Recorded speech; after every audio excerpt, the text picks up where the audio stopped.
Hello, I'm David Chaston with 98.9, brought to you by interest.co.nz. This week at everything you need to know in 90 seconds at 9 o'clock. With news, the indications are that global trade is slowing. Firstly, however, there appears to be a full renewal of the NAFTA trade deal. The changes seem minor. Most interest is in what hasn't changed, and that is most of it. All parties are claiming victory, but Mexico and Canada seem to have given up only a few things at the fringes while retaining Chapter 19 and Chapter 20 protections, as well as insulating themselves from wider US tariff punishments. The gains the US made in dairy access are apparently no more than what Canada had already agreed to in the TPPA talks. Duty and GST-free access by US online retailers has been expanded by a few dollars, but the US is calling that major. Basically, what the US gained is being described as a rounding error.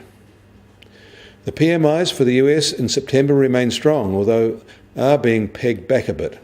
The ISM one fell 1.5%, and new orders component fell 3.5%. These falls would have been called sharp had they not already been at an elevated level. The market one ticked up to a 4-month high, although not as positive as the ISM one. Both are recording sharp rises in input costs. Both record concerns about trade. US construction spending rose marginally in August, but only because of public sector projects. It surprised analysts that private sector projects actually fell from July. Still, it is 4.4% above the same level a year ago.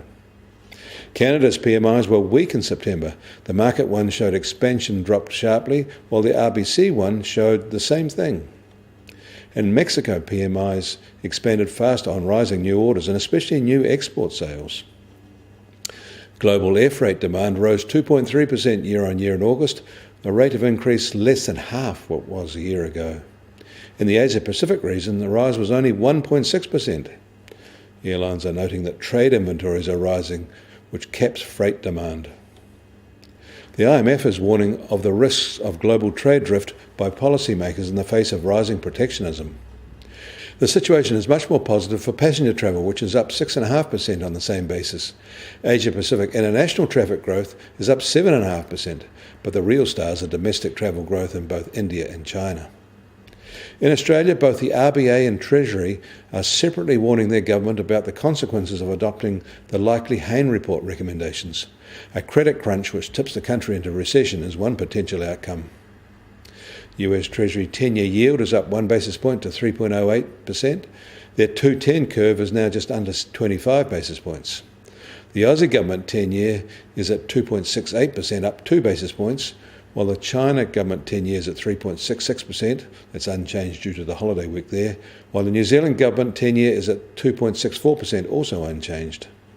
And gold is down $3, now at $1,189 an ounce in New York.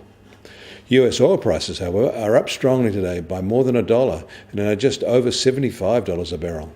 The Brent benchmark is now just under $85 a barrel. And the Kiwi dollar is starting today little changed at 66.2 US cents. On the cross rates, we're also little changed at 91.6 Aussie cents and 57.2 euro cents. That leaves the TWI at 70.2. I'm David Chaston. That was 98.9, brought to you by interest.co.nz.